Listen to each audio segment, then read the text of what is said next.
the example of Dr. Mohammed sitting here. If people are cancelled on Twitter, I know there is an outrage, but it doesn't affect them to the extent if academics are cancelled. Because if someone on Twitter is cancelled or banned, the life is not destroyed in one sense. Of course, you can say it's a mental torture. Anything is a mental torture. But just imagine, and Dr. Mohammed will say, of course, as a first-person account of what happened when he was cancelled. But as an academic, I can see what would happen.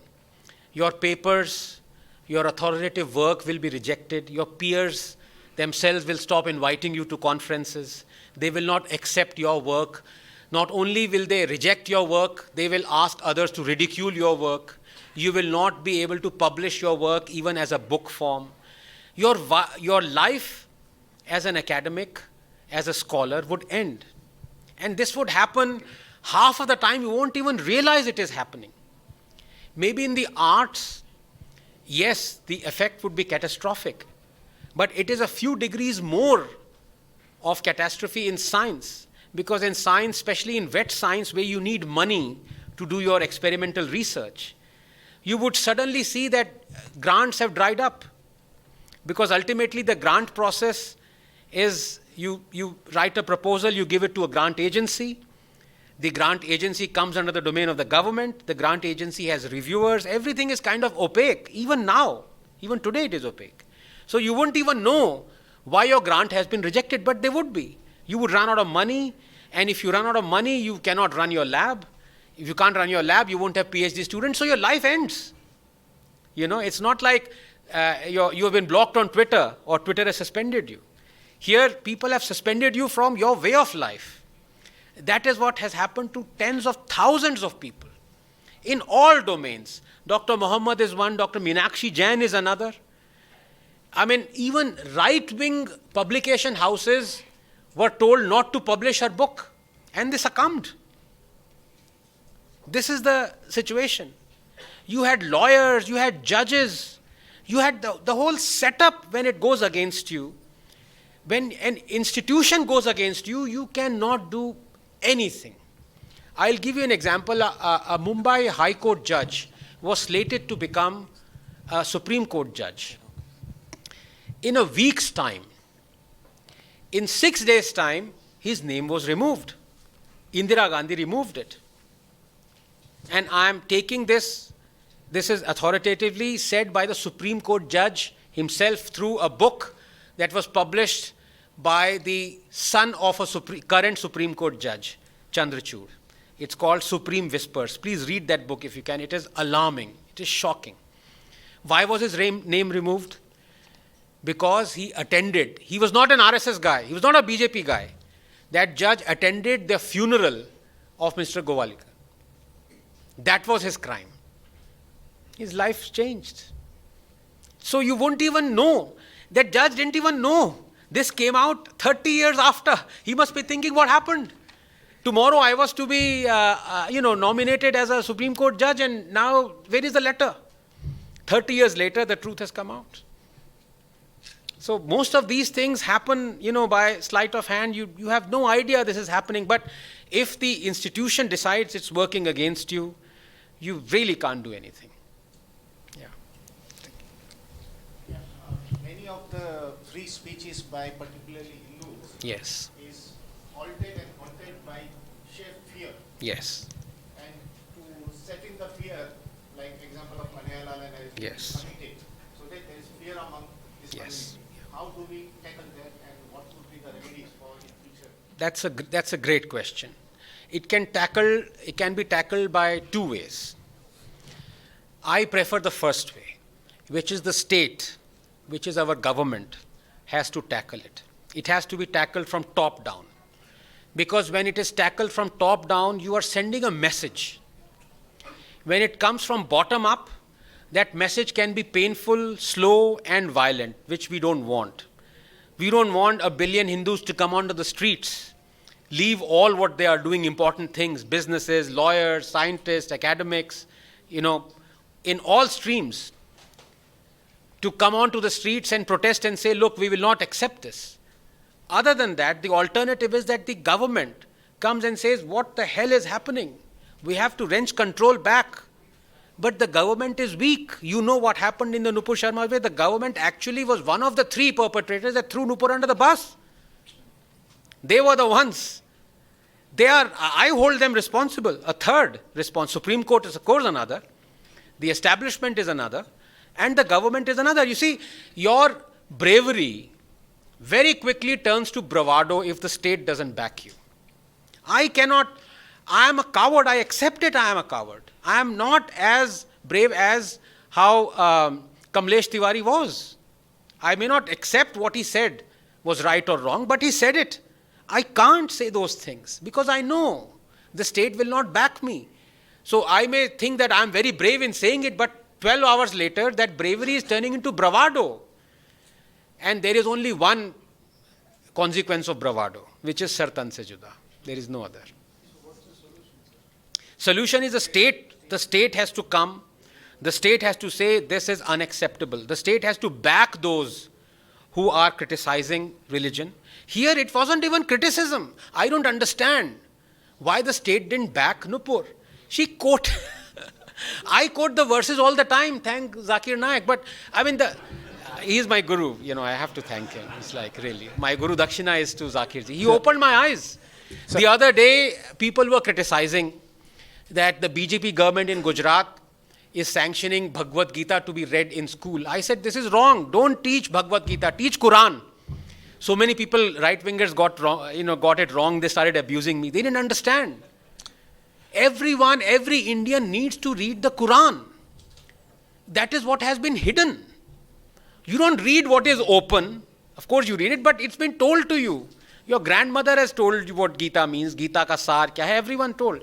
You don't. Did you know all those verses that are for you? You didn't. You read those. But here Nupur quoted those verses. She didn't say anything egregious. It was not blasphemous. Still the state did not back. So, you have to go from top down.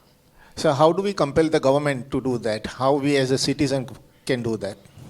Yeah, by voting a government that would, but have faith. I think the moment BJP gets a majority, it will start doing all those things.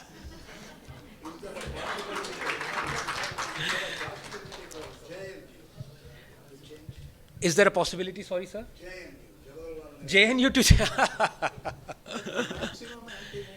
If the... If the sun were to start rising from the west, then possibly JNU would change. But again, I ask you the reason for that. You think about the reason. Why are these nubs? And it's not about being anti-national, and I don't care for that phrase. It is about being irrational. That worries me more than being anti-national. If someone is anti-national, he can be identified. You can be corrected. But if someone is illogical and irrational, you have to find out the reason for that illogic and irrationality. And sir, what is the reason? That we have ministers in this government who say we are proud to not even have changed one comma in the textbook. If you keep on teaching that Aurangzeb was great, if you keep on celebrating Tipu Jayanti, if you keep on saying Che Guevara was fantastic, Castro was great, nothing wrong in Stalin, Mao was a hero, what do you think would the people who read all that would turn out to be? They would turn out to be in JNU, wouldn't they? So, look at I don't blame them. I apply the Anderson razor, which is, you had Warren Anderson. He escaped. I don't blame him for escaping. That's what thieves do. I blame Rajiv Gandhi for letting him go, for sending an ambassador to the tarmac so that, Warren Anderson could escape. So I don't blame those people who think Aurangzeb was great or Tipu was great. I blame, it is your responsibility. It's been 8 years. What have you done to the education system? You brought out the new education policy. But sometimes more important than how you teach is what you teach. You have to think of what you are teaching rather than how you are teaching. You can have a brilliant classroom with all those projection and everything, but if that classroom is saying that Aurangzeb was fantastic, would you like that? So, that's the answer to that. It must change. It must change. But slowly the change is coming through a lot of people who are working independently, who are bringing that change as MR said, the change has to come from within, because that is the biggest change. I have to realize, rather than this my baap thing making me realize. Of course, the books have to be done, but for example, all my life, waking life, I was given this pill that Emperor Ashoka realized what a catastrophe he had wreaked, killing 1 million people. He saw all that devastation he had committed in front of him after the Kalinga War, and then he turned Buddhist. This was taught to all of us, to me. And the picture I drew was, oh my God, look at this Hindu king. He's killed millions, and then he's realized, oh, then he's converted. So Buddhism, he's converted to something as salvation. Something is better than what he was before that made him kill all that. It was only after I read Sanjeev Sanyal's book, The Churn, where he authoritatively shows that Ashoka was, for 8 years, already a Buddhist when he went to the Kalinga War. Now, just imagine what would happen, and I am not even in the field of the arts. As a scientist, you're forgiven to think of being ignorant about all these things. But the fact of the matter is, personally left, I would like to hunt for that jackass who wrote that, no other word to describe that, quote-unquote, writer who said he converted to Buddhism after Kalinga War. I'd like to speak to him, catch hold of him. I hope he's not in the BJP government right now, but you never know. He might be our education minister. Yeah. Sure. I have an opinion that we must wear our religion first. Okay. Be open, Right. Advertise our religion. Why are we hiding it? That would show the numbers. Who's hiding it? So I mean, when you say religion, I see it as a way of life. So I am a Darwinian atheist. Being a culturally aware Hindu, I say it openly. I mean, I'm an atheist. Yeah, we are talking about Hinduism. Yes. So, like Mr. Ramesh, T.R. Ramesh is doing, you know, Yes. I mean, be proud about our legacy, wear it, Absolutely. As he says, don't go individually to the temple, go as a group. Right. That's where probably, the strength could be seen as well. We don't even have to talk.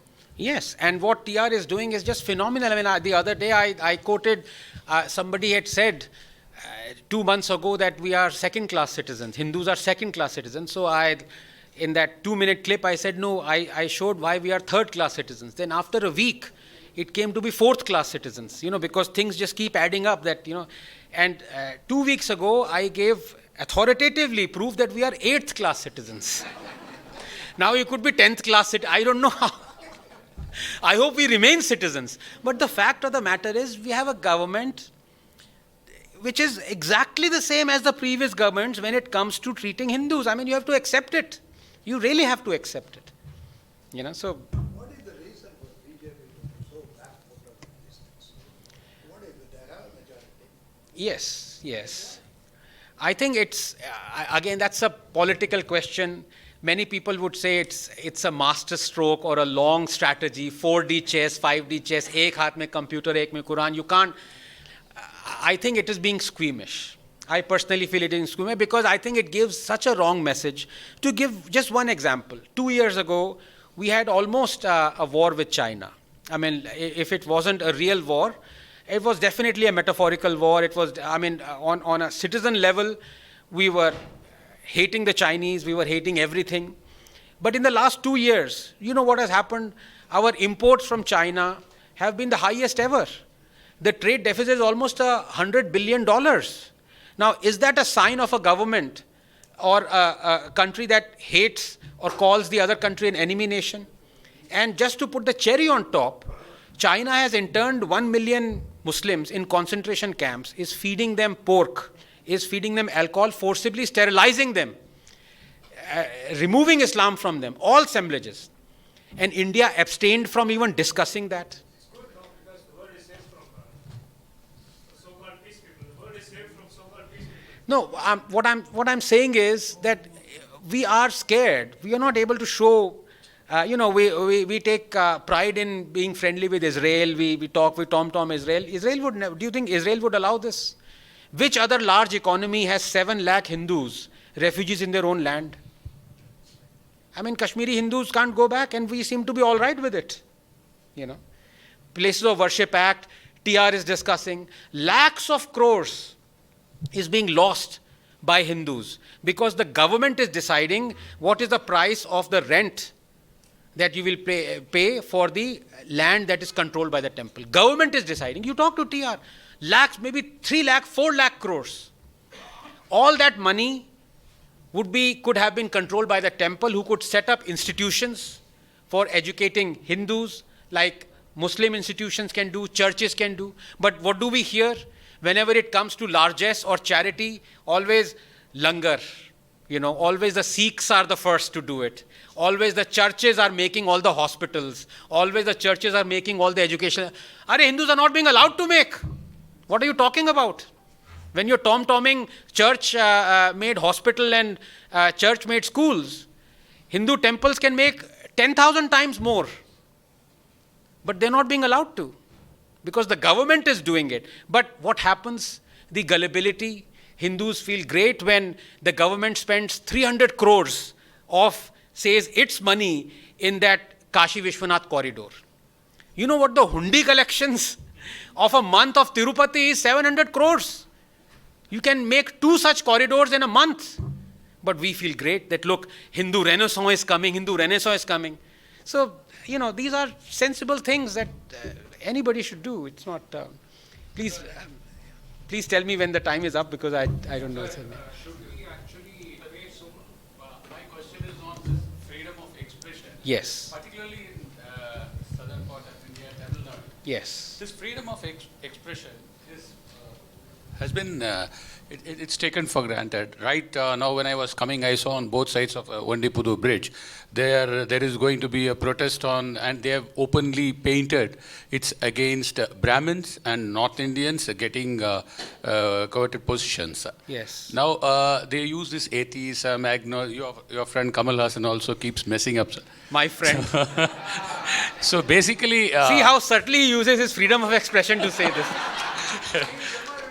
So, I can't even sue him.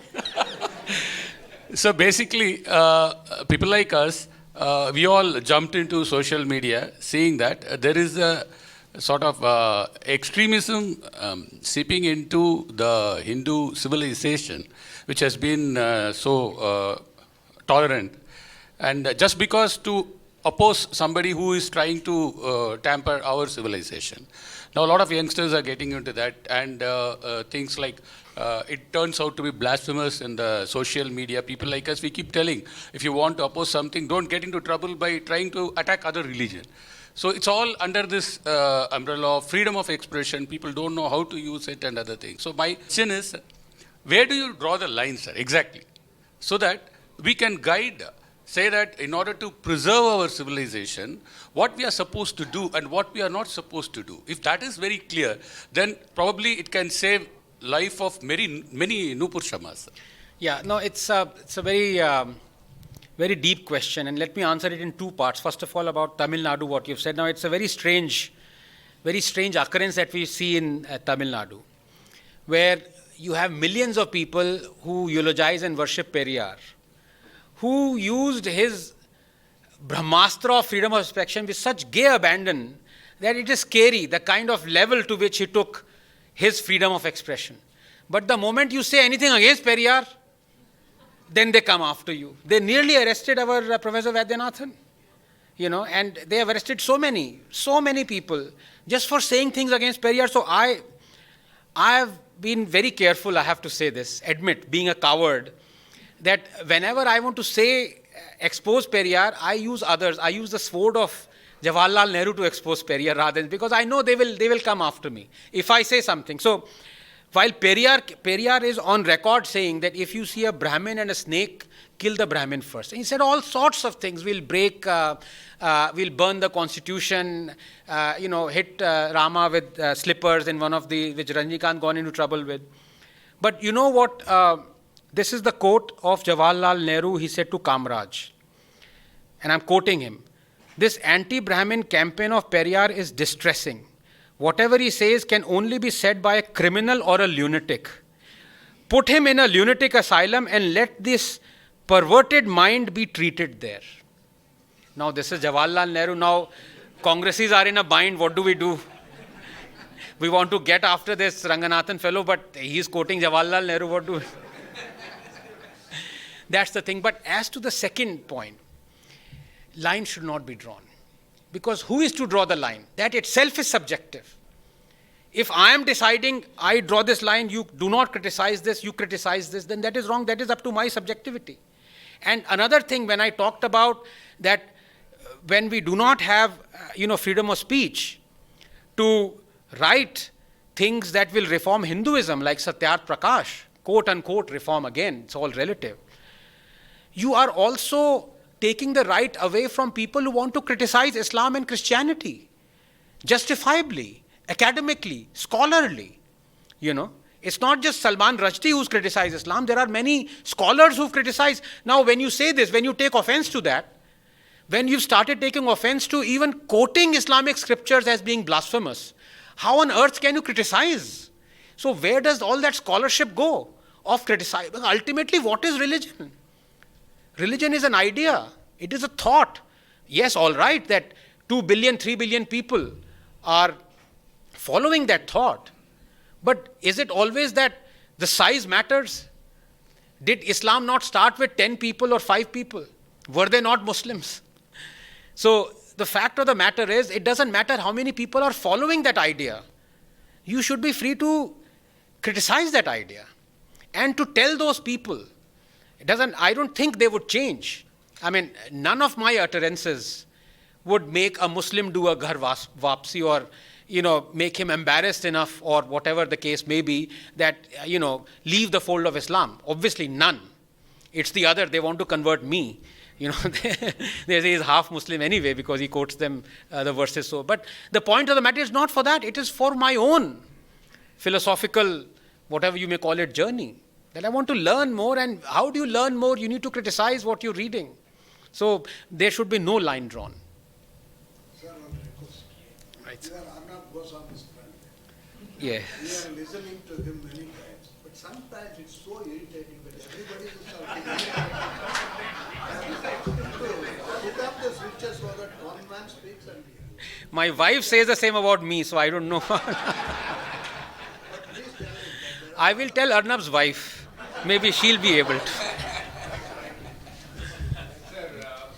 do we really have to pay so much of attention to what Mr. Kamal Hassan said? Right. So the question is interesting because he's the fourth person who's told me this. The question is, do we really need to pay attention to people like Kamal Hassan and what he said? Now, right. Now, it's a very interesting question because rebuttal can also make you learn a lot of things. Rebuttals are important. If we were to ignore all illogical irrationality, what will happen is that illogic and irrationality is not going to go away. That stays. And that then brainwashes tens of millions of people. So if people like Kamal Hassan or leftists are not rebutted, if you do not rebut the facts that Ashoka was already, a Buddhist, if you don't rebut the fact that Aurangzeb killed 4.6 million people, if you don't rebut so many other facts, what Tipu did and others did, you are at liberty to not do it and ignore because they're wrong. But if you do it, you open the eyes of a lot of other people who otherwise would not be brainwashed. But as I say, the chances of the leftists being brainwashed is very less because for being brainwashed, you have to have a brain first. Now, I think I've taken a 1 minute, last one question. Sure, last. sir. Now, we have been hearing so many things about harming Hinduism, killing Hinduism, and the government is not doing anything according to gens. But all Hindus are going through these WhatsApps and media, and all Hindus are, from inside, they are ready to do something for the nation. And they want to do something. So, there is no guidance to the Hindu society what to do. See, we have crores of rupees with Hindus, they are prepared to give. There is so many things which we can do it. So I request people like you in the panel and other few also there. So you all should sit together. You are talking good, we are inspired, but what to do? So I request all of you, panel people, sit together and think something and guide society what to do. See, our society is confused. They have money, they are prepared to give time, they are prepared to sacrifice, but there is no guidance from any Hindu organization. No direction. See, there is no direction from RSS, no direction from Vishwa Hindu Parishad. And many Congress people are Hindu, but they don't want to listen to them. So why can't we have a common platform, all of us, and sit together and think of guiding society? We can win many things without political involvement. That's So I request all of you to suggest. if I can comment on that very briefly, sir, I think that's something what you've said is in the minds of everyone. And it's not that all of us haven't thought about it. But there are two things I would like to say. I think 70 to 80% of the anger that is there in an average Hindu's mind at seeing the injustice. Places of Worship Act is just another aspect of it. Not allowing to legitimately even fight for what is legally yours. I mean, in which democracy can that be allowed? But it is being allowed, you know. But people like T.R. Ramesh, they are the real warriors because 80% of the anger will go away if the money that comes to the temples, that is channeled by 1 billion Hindus to temples, and that money is back to the domain of the temples. The temples can decide, we give it to this school, this college, this institution. That anger would then slowly dissipate because then the problem becomes yours. Then you don't know who to blame. And that is also very important. Right now it is very easy to blame. You see, when you're fighting the British, it was very easy. You had the enemy. Here you don't know what you have to do. And the second thing is also, I'd like to say this, and this merits some thinking. You see, you have to wonder, why is it that an Indian Muslim feels so much for a Palestinian Muslim? Why is it that you had millions pouring onto the streets for the plight of the Rohingyas? They almost rioted in India. Half of them won't even know where Burma is or who Rohingyas are. Half of them won't even know what Gaza is or who the Palestinians are. Hindus never do that. So when you are jealous of someone's unity, that means you're divided. How many Hindus, leave alone millions, how many dozens have come onto the streets demanding that 7 lakh Kashmiri Hindus be taken back to Kashmir? How many? I myself have been to Jantar Mantar once. That too, I confess, it was a challenge somebody threw and I accepted it and I went there. There were about 14 people in Jantar Mantar asking for the government to take back. You know, in 8 years, the government has taken back 1,500. Now, but every time the Muslims come onto the streets demanding rights for Rohingyas, Hindus feel aggrieved. Why? Should it not be a lesson? Should it not be a lesson that the government has settled 40,000 Rohingyas in Kashmir, but is not settling 7 lakh Hindus in their own land? This is the question that one needs to think about. That why is it that the government is still not notified CAA 3 years after there was so much hullabaloo? Why? I don't understand. It is one of the most legitimately, morally and ethically sound laws. Why has it not done it? Initially, for 1 year, the excuse was, "Pehle COVID khatam ho jane do." Arey bhai, COVID. Is there anyone wearing a mask here? But the CA is not yet notified. So I don't know where to end. I'll just end there. But I want to thank you, all of you. One thing, we Hindus are cowards. Nobody wants to come on the street. Unless we come on the street, we will not be able to achieve anything and we will suffer. I'm telling you, all Hindus should come on the floor and then only we will be achieved. Sir, to that, if I can reply, it's a rhetorical rising up, which is all great. But if all Hindus were to come to the streets, then this country would collapse because Hindus are making money, they're running this country. This is the same argument that the Supreme Court made when it said, I see all the people who are protesting the farm laws. Where are the people who are supporting the farm laws? And it turned out that out of 250 million farmers, 83% of those were in support of the farm laws. Did the Supreme Court want them to come to the Supreme Court? to say that we support the farm laws, leave their farms, leave growing the crops in far off Andhra Pradesh or Kerala, come all the way to Delhi and tell the Supreme Court? Was it not intelligent enough to understand? So if Hindus come onto the streets, who will be in the schools, in the colleges, who will be a lawyer, who will be in, in the politics, in foreign policy, in domains? You want the nation to be emptied just because the government is blind and unintelligent to listen to what is logical and rational? No, but Hindus are ready to come, which they can come, and we have to take care of those people. People are there ready to come on the floor, but we have to take care of those people, which we are not doing it. Right, sir. Thank you. At that moment, I'd like to thank all of you. Thank you.